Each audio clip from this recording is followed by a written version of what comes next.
Hey les bambins, j'espère que vous allez bien, en tout cas moi ça va nickel. On se retrouve aujourd'hui pour une petite vidéo sur la Serie A et la Liga, les deux championnats que je vais analyser ensemble, où il y aura 8 rencontres.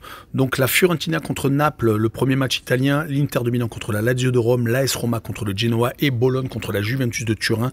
Et en Liga, l'Athletic Bilbao contre Séville, l'Atlético de Madrid contre Osasuna, Barcelone contre le Rayo Vallecano et enfin Villarreal contre le Real de Madrid. Ce sera la 37e journée pour les deux pays.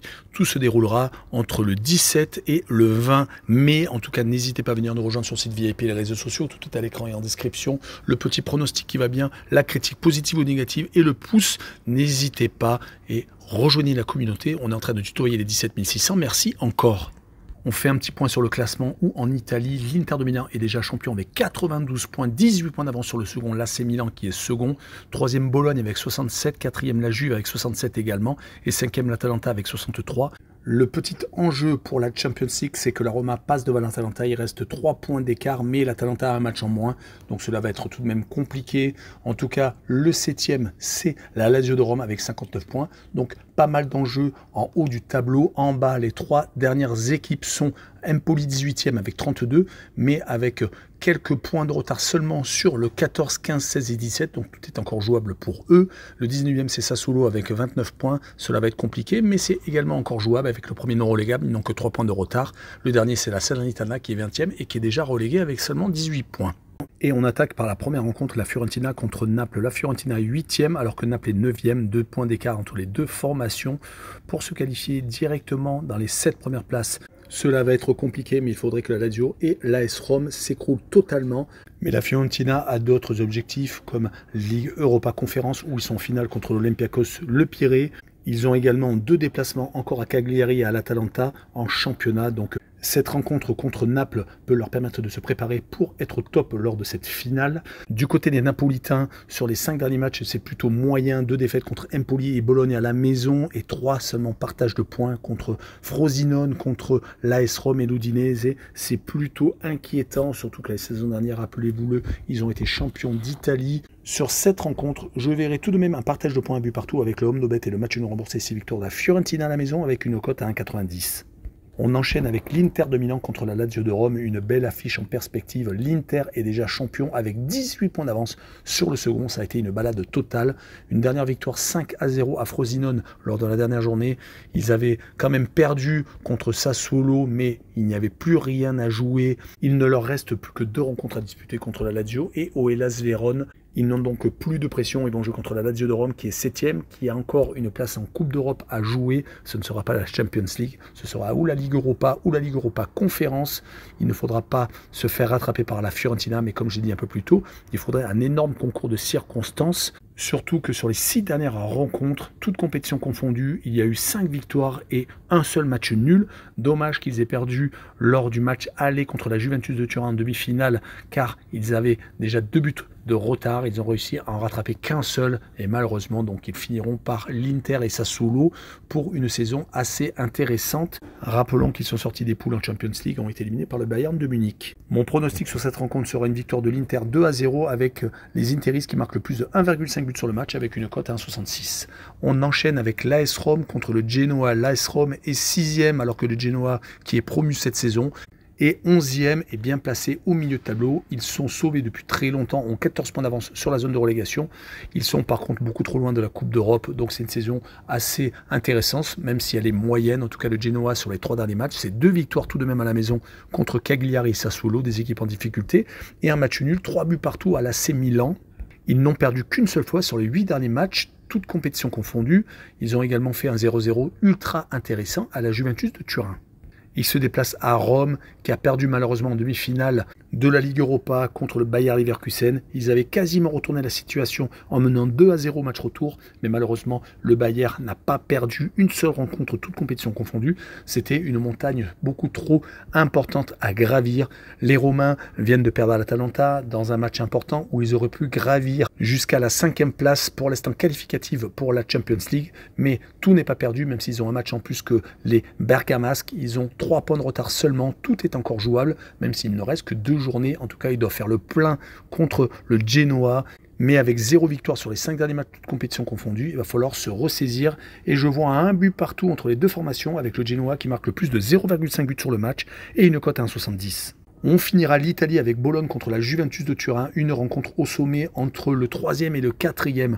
Bologne vient de passer devant les Juventini car la vieille dame vient de faire encore match nul en championnat, c'est le 3e consécutif, même si le calendrier avait été assez compliqué, jouant l'AC Milan et l'AS Roma, mais le match nul contre la Salernitana, qui est dernier avec seulement 16 points en 36 journées, a passé assez mal. Heureusement, ils viennent de remporter la Coupe d'Italie, battant l'Atalanta de Bergame. C'est un lot de consolation. Ils sont donc qualifiés pour la Champions League et également ont gagné un titre. Mais ils vont jouer contre Bologne, qui est la belle surprise de ce championnat, avec une 3e place, qui a égalité d'ailleurs avec la vieille dame. Ils ont par contre gagné à Naples lors du dernier match, et ils sont sur une très grosse série d'invincibilité. 8 matchs exactement, leur dernier revers était contre l'Inter de Milan, le leader incontesté, c'était le 9 mars. Donc sur ce match-là, je vois une victoire de Bologne à la maison 1-0, avec peut-être la Juve qui est fatiguée, et la double chance 1N avec une cote à 1,40. Et on finira cette vidéo avec la Liga où au classement le Real est déjà champion premier avec 93 points, 14 points d'avance sur le FC Barcelone qui a pris ses distances avec Gijón qui est 3e avec 75 points et 4e l'Atlético de Madrid avec 73. Le 5e pour l'instant barragiste pour la C1 et l'Athletic Bilbao avec 62 unités. En fin de classement, 3 équipes sont relégables, Cadix, Grenade et Almeria. Il y a encore un petit espoir pour Cadix car il reste 2 journées. Ils ont 4 points de retard sur Mallorca, le premier non relégable.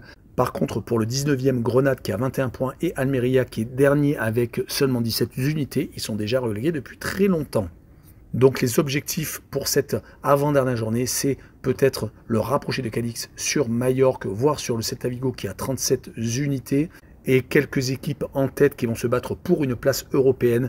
Le Betis de Séville, la Real Sociedad et l'Athletic Bilbao qui ont 6 points d'écart. Le Villarreal de Marcelinho qui est 8e va peut-être avoir un peu plus de difficultés. Mais vu la très belle série, on va y revenir, c'est tout à fait possible.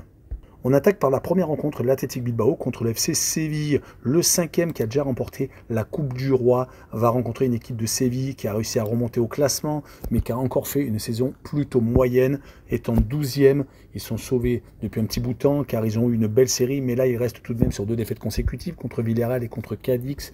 Donc ils sont à l'image de leur saison. Du côté de Bilbao, ils peuvent accrocher la place de barragiste pour la C1. Ils ont pour l'instant 5 points d'avance sur la Real Sociedad. Tout est jouable. Un bon résultat, un meilleur que l'autre équipe basque. Ils auraient enfin le sésame pour disputer les barrages de la C1. Sur cette rencontre, je verrais bien tout de même un partage de points, un but partout, avec Séville qui marque le plus de 0,5 buts à l'extérieur et une cote à 1,51. On enchaîne avec l'Atlético de Madrid contre Osasuna. L'Atlético vient de gagner 3-0 à l'extérieur avec un triplé de Griezmann qui est en superbe forme. 4e victoire consécutive après avoir battu Bilbao, Mallorca, le Celta et donc Retafe. Ils finissent en boulet de canon, il ne reste que 2 journées. Ils ont encore comme objectif de finir devant Gijón et pourquoi pas tutoyer le FC Barcelone. Mais avec 5 points, ça risque d'être compliqué. Ils vont jouer à domicile contre une équipe de Osasuna qui n'a pas gagné un seul match. Depuis 6 journées, il reste sur 2 partages de points et avait perdu les 4 matchs juste avant, d'où cette 13e place avec 9 points d'avance sur la zone de relégation. Ils finissent un peu en roue libre. Sur ce match-là, je vois les Madrilènes s'imposer 2-1 avec un but de Griezmann et une cote à 2,37. On continue avec l'avant-dernier match de cette vidéo, Barcelone contre le Rayo Vallecano, une rencontre théoriquement déséquilibrée entre le FC Barcelone qui a gagné 3 de ses 4 derniers matchs. Une seule défaite, c'était contre Gijón, 4-2, mais ils se sont rattrapés avec 2 victoires sans prendre de but contre la Real Sociedad et Almeria dernièrement. Du côté du Rayo Vallecano, une 15e place, mais sauvée. Théoriquement, ils ne devraient pas descendre, même s'ils n'ont que 6 points d'avance sur le premier relégable, mais leur victoire contre Grenade a peut-être donné un espoir définitif à leur maintien en Liga. Ils sont sur 2 matchs sans défaite. Ils avaient accroché également le 0-0 à Valence. Ils ont eu beaucoup trop de phases irrégulières. Sur ce match-là, je les vois quand même perdre 2-0 à Barcelone avec les 2 équipes qui ne marquent pas et une cote à 1,83. Et on finira par peut-être la plus belle affiche de cette journée, Villarreal contre le Real de Madrid. Villarreal, depuis l'arrivée de Marcelinho, a eu de très bons résultats. La seule grosse déception est l'élimination contre Marseille en 8e de finale de la Ligue Europa, car ils avaient largement les moyens, quand on voit le match retour, de passer. Ils ont ces derniers temps eu encore de très bons résultats, 4 victoires et une seule défaite, c'était au Celta Vigo. Sinon, ils ont réussi à battre Almeria, le Rayo Vallecano, le FC Séville et donc Gijón, où ils se sont imposés chez le 3e. Donc une très belle passe, mais ils vont jouer contre le Real de Madrid qui prépare sa finale de Champions League contre Dortmund, peut-être un 15e sacre. Ils restent sur 4 victoires consécutives et ils viennent de marquer 9 buts à Grenade et à Alaves, donc 9 buts sans en prendre un seul. Ils sont plus qu'en forme. Ils ont réussi à éliminer le Bayern de Munich en demi-finale au retour, gagnant 2-1 alors qu'ils avaient fait match nul au match aller. Mais le Real est une machine cette année. Ils ont gagné la Supercoupe d'Espagne. Certes, n'ont pas gagné la Coupe du Roi, mais un titre de plus dans l'escarcelle. 14 points d'avance sur Barcelone. Sur ce match-là, je vois tout de même un accrochage 2 buts partout avec la double chance 1N et une cote 1,81. Voilà, on en a fini avec cette vidéo. N'hésitez pas à venir nous rejoindre. Tchou les bambing!